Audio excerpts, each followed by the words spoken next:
5 seconds to go.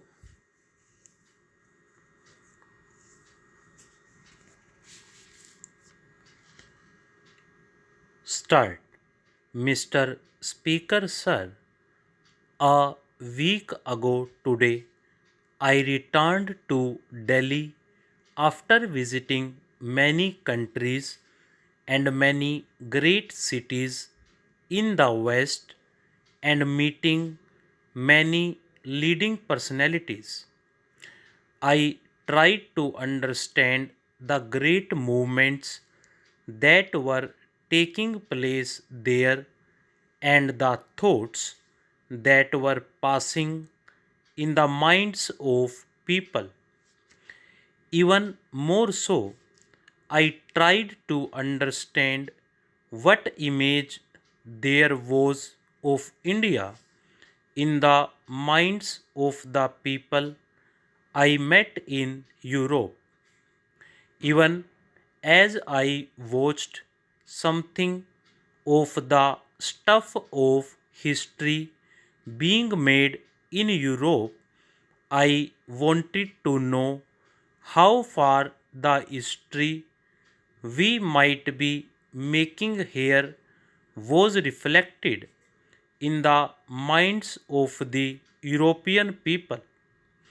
I found they were greatly interested in what was happening in India because they felt it was something very significant, something that would not only change India but affects other countries and continents. From that distance, I thought of our work here, of the great problems that face us, and the responsibility of this parliament in making the history of India. Another thought that struck me as I traveled from country to country was how the old frontiers gradually had less and less meaning. Within an hour or two, I traveled from the capital of one great country to the capital of another. It seemed to me that despite the many unsolved problems and conflicts, the idea of national frontiers had become less and less important in the modern scheme of things. I mention this because here we are considering with great heat and passion not the frontiers of nations but the borders inside the nation between two states or provinces. If the frontiers of nations have become relatively less important than they were, and if in the course of a few years they may almost be ignored for many matters, how much less important are these problems of state boundaries which we are considering? I do not wish to underrate their importance, but I do wish this House to consider the question in proper perspective. We are apt to lose that perspective in the heat of the debate. I know that this question and this bill and its provisions have moved people strongly and deeply, and that even now there is a great deal of feeling about them. I do not suppose that the most ideal of solutions could possibly have been pleasing to all one parts to the dispute. So far I am concerned, it is of no great significance to us what part of India goes into which state boundary.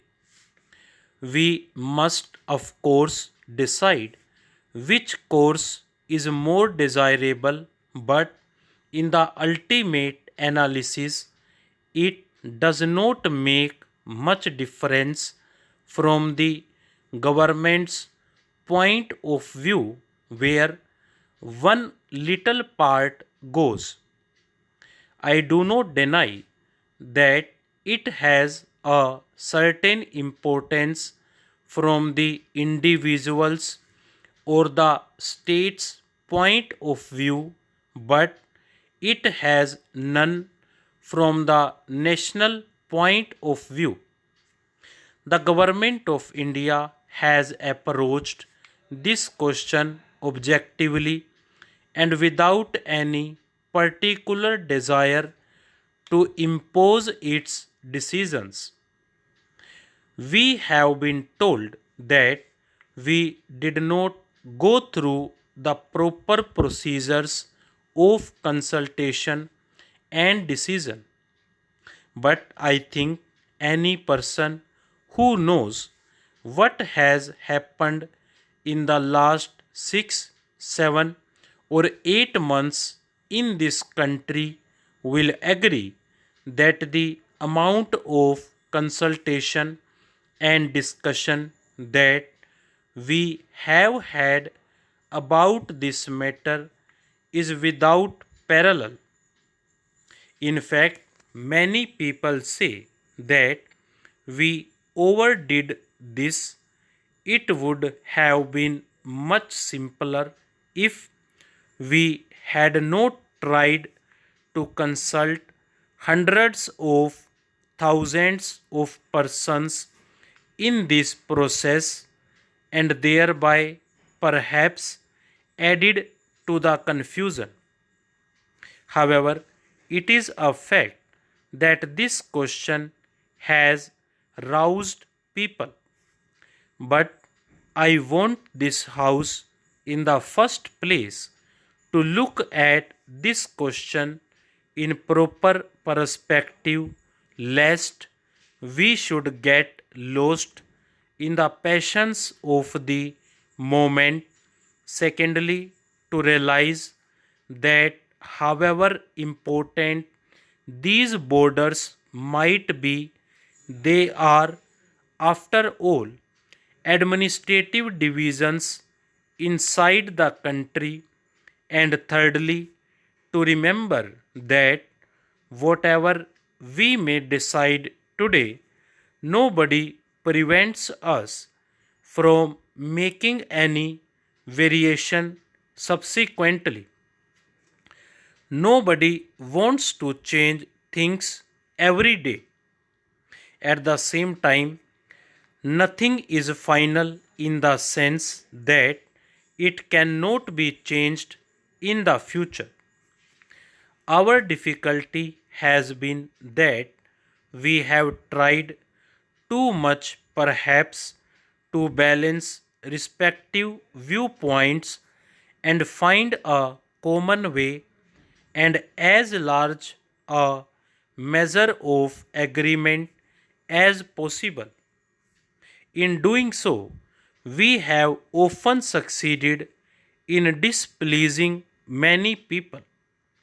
Yet, I would beg of you to remember that in this very complicated business, which has affected the whole of India, by far the greater part of India has accepted, broadly speaking, the proposals that have been made.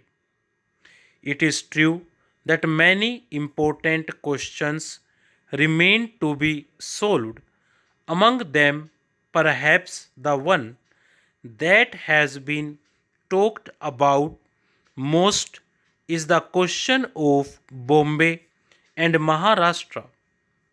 Let us realize that even if some decision which we dislike is made, it does not make a great lot of difference. A mistake made in a restricted sphere can be corrected later, whereas a blunder cannot be corrected. Stop.